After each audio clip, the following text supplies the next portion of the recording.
Welcome to episode 139 of the Startup Show. Today we are here in Zurich. I'm very excited to meet with the CEO and co-founder Adrian Walker from Boataffair. And we are talking about how to make the switch from investment and venture capital side to startups. We talk about Boataffair and everything that about boats and yachts around the world. But we also talk the importance of being true to yourself and being authentic. Make sure to stay tuned for the entire show.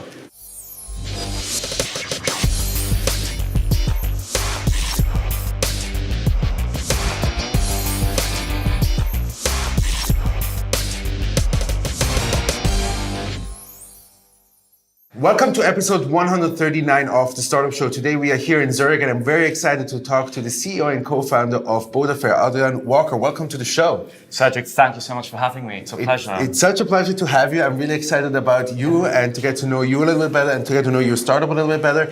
Maybe give my audience, as usual on the Startup Show, to get the investors hooked onto you, who you are as a person, a little bit of background of your life. Thank you so much. Yeah, gladly. Hello, guys. I am Adrian. I'm from Switzerland. I'm half Swiss but half British, however. So I've got a bit of an international background. I grew up in Switzerland, went through the schooling system here. Originally, as many people do in Switzerland, I studied economics and finance and started on that traditional path.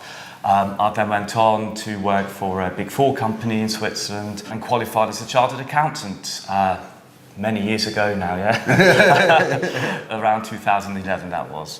But very sort of soon I started to notice there's more out there that I want to do. I had been traveling a lot. I have lived in Mexico.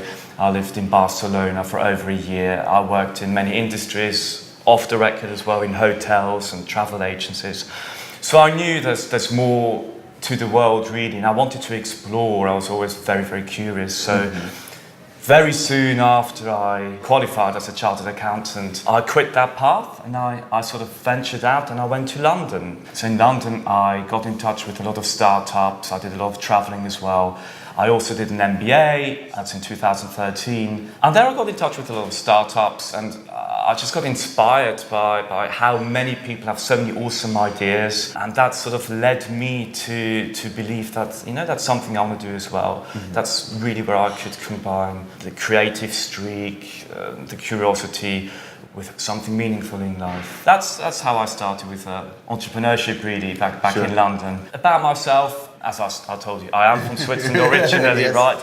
I love my mountains. I love to go mountain biking and skiing, and of course I love boating. Yeah, I've been on motorboats and sailing boats for over 20 years now. And what I love about that is just being offline. I really cherish the fact you can take your friends, you can take your family, you go out on the water and you get to disconnect in a very authentic manner because you have to.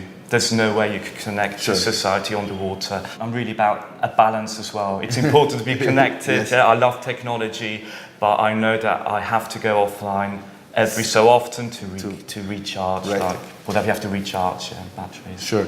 I mean, as usual, we do some kind of background check. We ask some of your friends, of our LinkedIn connections, what they have to say about you. And one of the key questions that came actually from two different people is, you were before more on the investment side, and then you switched kind of on the entrepreneurship side. Now, question number one is what is it that taught you on the investment side that you brought into entrepreneurship, specifically, let's say, during the fundraising process? Of course, I was on the other side, in venture capital. So I know what annoyed me when they pitched to us. I sort of developed a little bit of a feeling what you shouldn't say, what you should say. But there's no right or wrong, And I don't get it right all the time either, Nobody does probably. But I reviewed a lot of pitch decks. We saw a lot of financials. We are hoping that we can sort of take that information, what we saw was a bit off, and take it into account for our startup. And apply that when we talk to potential investors. But I really want to make that point. That's really important. For me, it's not that financial aspect from our venture capital journey that really helps us a lot now. Rather, it's this the human aspect, that we really got to talk to many entrepreneurs, many founders. We got to listen to their stories as part of the my venture capital journey. Yeah? And that's something that gave me a lot. That's something I still, reflect on and try to, realize, okay, how did they do it? That was a bit off, so how could we do it? So it's always about the human. It's always about the stories behind the founders. And that's something that gave me a lot. Mm-hmm. No, I totally agree. I do that, episode 139. So I totally agree with the stories. We're here to talk about also your startup. So maybe give my audience a short pitch about Boataffair, so we all are on the same boat, I guess, not even page, on the same boat. We're all in the same boat. Yes. Literally and proverbially. Yes. So Boataffair, we're a boutique boat and experience sharing company. Our aim is to enable everybody to have a true and authentic experience on the water. That's true for boat owners who can sign up to our platform and share their boat in an authentic manner. We have communication mechanisms. They get to talk to the other parties before they accept guests on the boat. But we also want to bring transparency to the charter market. We've had many transactions, dozens of transactions this summer, where boat renters approach us and say, we want a more authentic and a more flexible solution for chartering a boat. So we provide that. We have handpicked and selected partners in over 40 countries that provide quality boats for us and for our clients. And what's special about Boataffair is that in most cases, we are able to provide boats for a flexible amount of days. So not only would you be able to say we have a classic charter from Saturday to Saturday, we can actually tell our clients, if you want the boat for 3 days only, from Tuesday to Friday, we can do that because we have handpicked our partners that will provide that. And that's a gap in the market. We identified that the classic charter market is always weekly charters, and clients are getting fed up with that. And we're also an experience company in that we, as the first company ever, we enable our boat owners to list their experiences, to list what they offer and to display what they offer on their boat on a dedicated page, in a dedicated space, which is called our experience page. So with us, we've got over 40 categories. You can get married on a boat, you can go cave diving, you can have romantic getaways, and you can have team building events. That's sought after. We've got many requests for that. We've got corporates approaching us who tell us, look, you've got fantastic yachts in Croatia. We want to perhaps book that because we have a team building event. And we're going to book a yacht and go offline. It's that offline element where they're going to retreats, workshops. We've had a couple of rentals already. One of our favorite rentals was in Greece in May, where a company from London will book their yacht with us and do workshops on the catamaran for 7 days offline. Right. That's so cool. I mean, where do you stand, let's say, when you look at the process of your startup, what is it, this current development stage of the platform and funding stage? Yeah, so we've had a seed round in December last year, and we are now very close to closing another seed round, which I do not want to announce yet. I don't want to give any figures, obviously, but we're practically there, so very happy about that. We achieved that, I believe, because we were true to our approach, and I mean the following. I mean, we didn't want to fake it until we make it, in that we really handpick our boats, and we are certainly not the boating platform with the most boats. And that's on purpose, because we want to ensure a continued and secure growth, controlled growth of the platform. And by doing that, we attracted renters. We attracted now many very cool reviews on Trustpilot for everybody to see. Yacht managers and yacht owners are happy. The boat and yacht renters are happy. We've grown from 2 to 9 team members within a year, and that attracts people who want to invest in a controlled marketplace that focuses on quality and not the quantity. So that's the status at the moment. And we've only been live for 15 months now. And considering that, we're elated. We're really happy about the number of transactions, the feedback, the reviews online for everybody to see. And that we're now about to close another funding round. Sure. I mean, for everybody who gets started, one of the key issues when building, let's say, a platform marketplace is the chicken and egg. Where do you start? What is it, let's say, that were your first steps, and how do you now continuously grow both sides of the equation? We definitely decided to start with the supply side of things. I remember going to the Düsseldorf boat show 1.5 years ago, yes. January 2017, and we didn't have a website yet, and I didn't have a business card yet, and that was the most authentic experience yes. ever. Because I went there on my own. It was just me and my co-founder, Natalia, my wife. But we believed in the project so badly that I traveled to Düsseldorf and I convinced yacht managers and boat owners to give me their business card, and they are listed on our platform now. They agreed to list with us even though we weren't live. And I did that by saying that we are different from the others, yes. in that we don't care about the number of the boats. We care about quality of the boats, and we established this personal relationship with the yacht managers, and many boat owners then told me, oh wow, you are actually here talking to me. Many people just send us emails and then disappear, but you have this authentic personal approach. So we definitely started with the supply side, yes. And then with very few boats we went live. Beginning of July 2017 went live with about 30 to 40 boats, yeah? And then we started to advertise those. We started to talk to friends and family, and then a friend of ours actually rented a yacht. That was our first review. That was in Cyprus. Before we went live, he went on a boat actually. And then it's important to have word of mouth. Then people have to start talking. The boat owners who get this like, let's call it this personal like interaction with you. They start talking about your brand. They convince other boat owners to join. Your first few renters start talking about you, mainly offline, I mean, word of mouth. Mm-hmm. And you get this small little herd of people, which is the most important group ever. The first 10 people, they have to love you. If they love you, if they have that fantastic interaction with you, they'll start talking about you. And we call them our natural ambassadors. They'll just love the brand for the experience they have with their family. So it started with the supply side, to come back to your question, and then definitely you have to grow the demand side afterwards as well, simultaneously. With a small lag of 2 to 3 months, I would say we started, obviously. You have to push it out on social media. We pushed it out through our, where we did our MBA, Imperial College, London. We started to push it out with partnerships. We've got private member clubs in London who partnered up with us. We've got a few agents in America who bring us high net worth individuals because they know we've got quality boats. And then it's just, you create this momentum.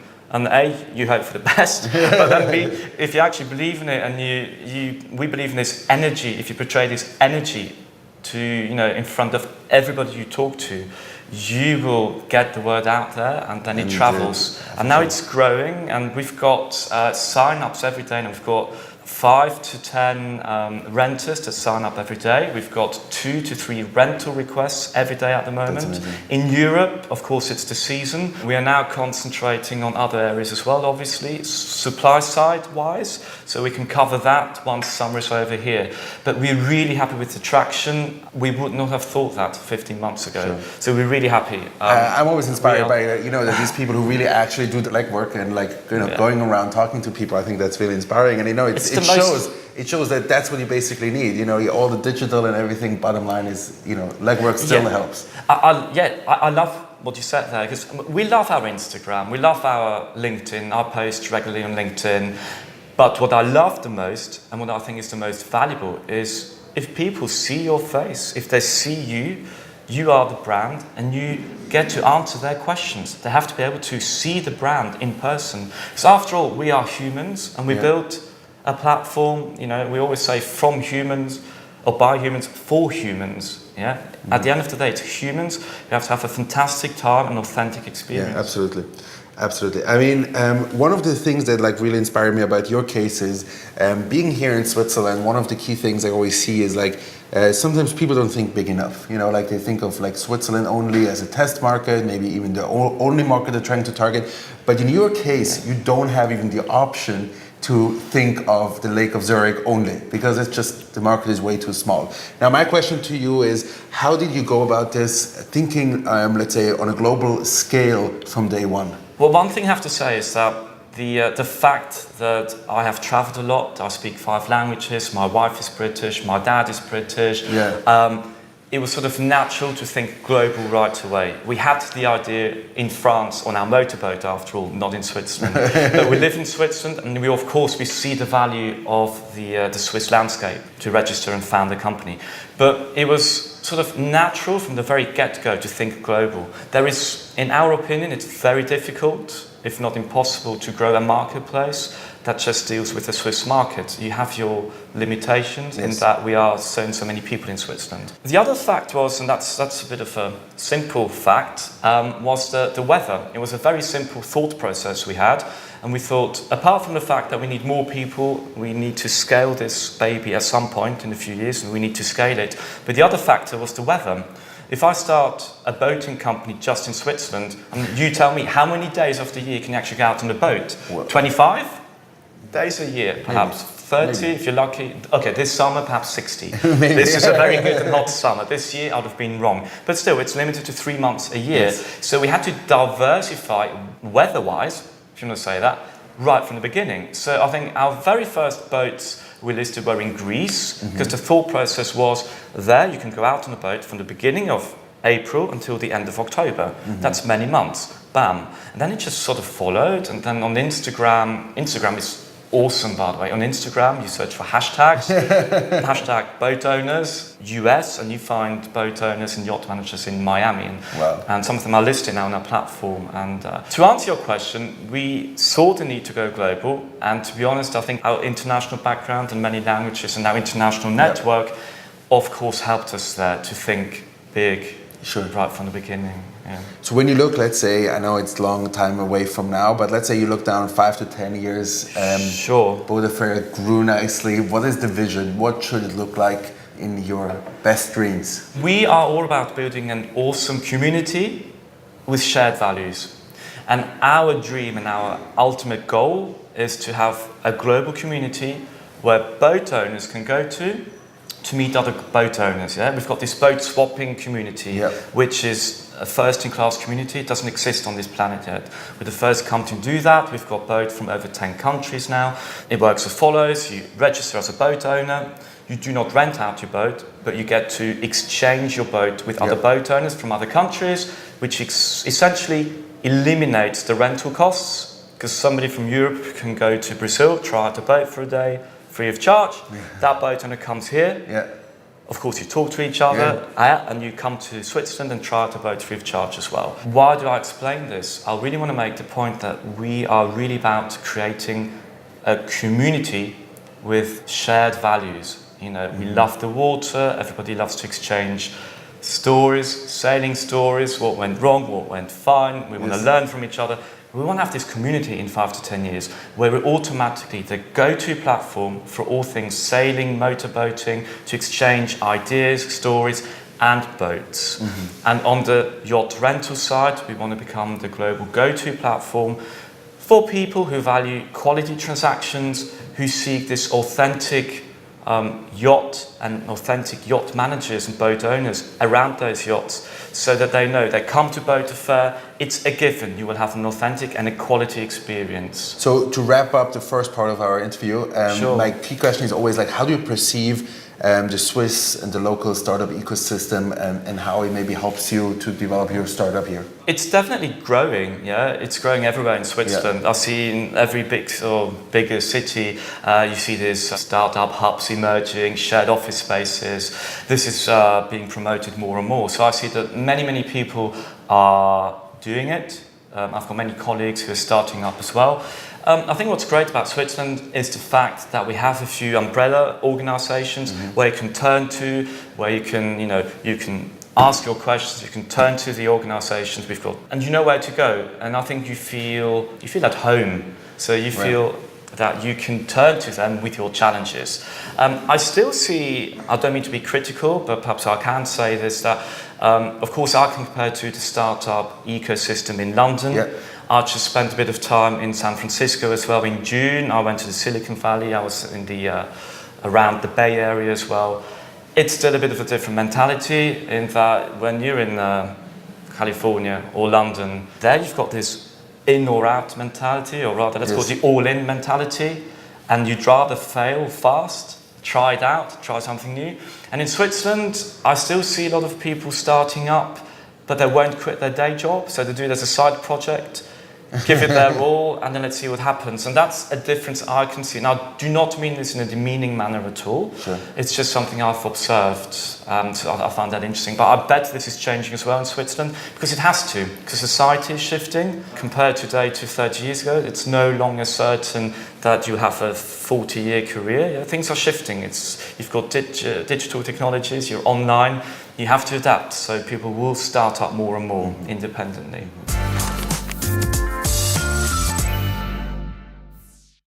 What are some tips for balancing work and life? I sometimes struggle with that. I think you always have to ask yourself on a regular basis what is really important to you in life. For me, that's my family, number one, my wife, my son. We take time out on a regular basis. We go for hikes, we go for walks. On the boats? We go, when I'm in France, I take my boat out. I just returned from France, took it out 15 times. If it's over 30 seconds now, it's your fault. We talk about it a lot, that's the key. My wife and I, my co-founder and I, we talk about it a lot for the necessity to go offline, to create your us space, my me space, so recharge your batteries. That's the key to realize that. The most important character in an entrepreneur is? I think you have to be able to take a no. You have to have a thick skin, and you have to really be prepared to take a lot of criticism. You have to be prepared for the fact that people will give you recommendations, even they're not wanted, really. They're not sought, yeah? And you have to learn to deal with that, yeah? You have to be able to go to bed at night and switch off, and you will always have to be aware that there are people who don't like what you're doing. Deal with it, develop your thick skin on that journey. That's a very important trait in entrepreneurship. So resilience, ability to switch off. Right. Coming back to the other question, ability to realize what's really important. Yeah. Perspective. What traits do you look for when you hire?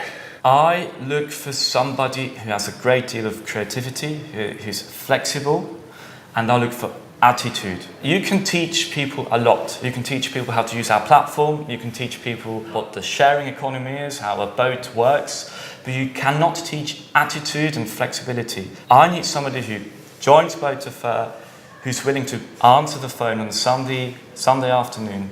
If they want to take a Friday off, take a Friday off. But I need to see the output, the results, and for that I need attitude. Now, that's difficult to find. A small side question, I'll give you another 20 seconds for that. Thank you so much. How do you check the attitude in an interview? That's the most difficult thing to do. It really is, I'll admit it. We have got it wrong a lot, I'll admit that as well. Yeah. We've got it right as well. Yes. We've got it wrong as well, I'll admit that. You can ask specific questions. Over time, over the months, when you've interviewed so many people, you develop like a feeling for what to ask. You can ask, of course, okay, I'll call you Sunday afternoon, would you answer? Let's see what they say. Yes. They'll always say yes, but you can see from the body language if it's a genuine yes or not. Yes. And even if it's genuine, you still have to see it on the job then afterwards. Sure. So trial, basically. Trial and develop that feeling for the right question in the interview. It's not easy. What is your best selling strategy? To be authentic. I tell a story. We tell a genuine story with Boataffair. I'm a boat owner myself. I have key pains with my boat. It's underutilized. I can go to a boat owner, I can go to a boat renter, and I liaise with them because we have shared pain points. So I can be authentic, I tell my story, and that's how I can win over people. So my key message here is build something that you believe in because you're solving your own pain point. That enables you to be authentic. Right. Very good. So the last question is, who is your hero? Right? My hero? Your role model in the startup ecosystem you look up to. In the startup ecosystem? Yes, and you can't say Elon Musk because he's taken already. Oh, he is. He's not my role model. So many times. I love Elon Musk's rants on social media. Yes. I'm absolutely in love with that. Role model, that's a difficult question. I really love what Richard Branson is doing. Yes. Because he always says, you have to work hard, but it's really important to get enough sleep, go offline, and have that perspective in that, realize what's important in life. Richard Branson, I think he always looked after his family. He's in love with his family. He goes offline in the evenings for a certain amount of time. I love that. That's what we're trying to do, and that's what I meant when I said lending perspective is important.